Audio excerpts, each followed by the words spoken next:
बग्गा साहब हमारे साथ जुड़ चुके हैं। सर, सबसे पहला सवाल गिरते हुए डॉलर इंडेक्स, कम होती हुई बॉन्ड यील्ड्स पर लेना चाहता हूं। दोनों ही इन आंकड़ों से क्या संकेत मिल रहे हैं हमें अमेरिका से, और हमारे लिए इसका क्या महत्व है? जी अनिल जी, देखिए तो जिस तरह से इन्फ्लेशन नीचे आई उससे बॉन्ड मार्केट तो यही दर्शा रहा है कि यहां से अब रेट हाइक नहीं होगा फेड के द्वारा। 13 दिसंबर को अगली बैठक है, उसमें तो लगभग नामुमकिन ही लग रहा है कि रेट हाइक होगा। और फिर जनवरी की बैठक और मार्च की बैठक, इसमें भी 0% लगभग प्रोबेबिलिटी है रेट हाइक की। तो रेट हाइक खत्म हो गया, इससे बॉन्ड यील्ड्स गिरे क्योंकि मार्केट का ये सोच है।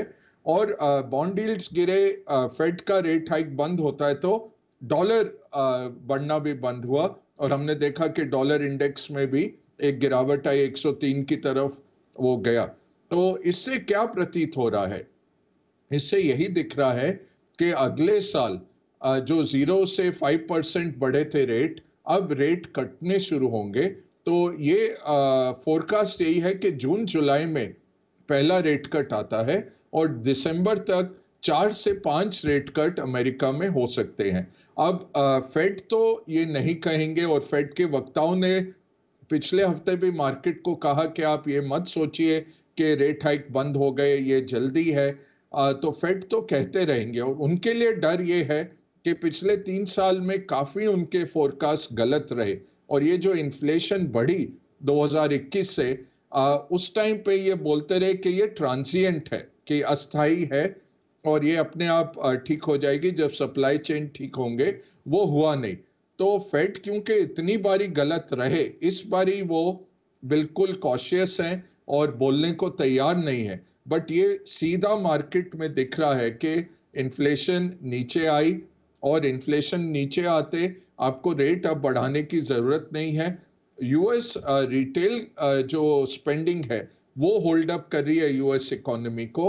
अब थैंक्सगिविंग की इस बारी ये सेल शुरू हुई ब्लैक फ्राइडे की, पिछले फ्राइडे से। उसके नंबर देखते हैं कि किस तरह से आते हैं यूएस के फेस्टिवल सीजन में, किस तरह से रिटेल नंबर आते हैं, उससे पता लगेगा कितनी स्ट्रांग है इकोनॉमी।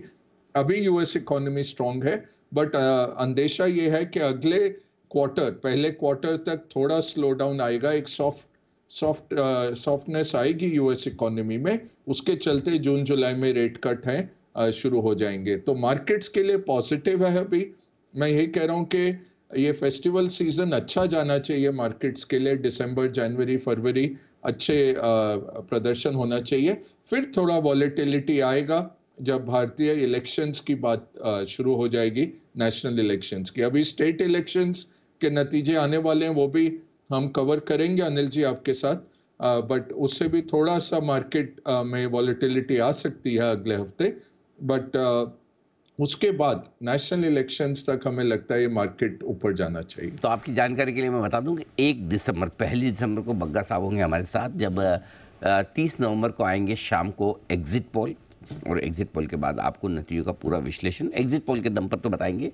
और 4 दिसंबर सोमवार को भी बग्गा साहब होंगे हमारे साथ, जो आपको नतीजे आएंगे 5 विधानसभा चुनाव के, उनका पूरा विश्लेषण बाजार के हिसाब से, इकोनॉमी के हिसाब से आगे के लिए बग्गा साहब आपको देंगे। तो मिस मत कीजिएगा इलेक्शन का पूरा कवरेज। और इलेक्शन की कवरेज के लिए हमने मार्केट के एक्सपर्ट ही रखे हैं, इलेक्शन वाले नहीं लाए।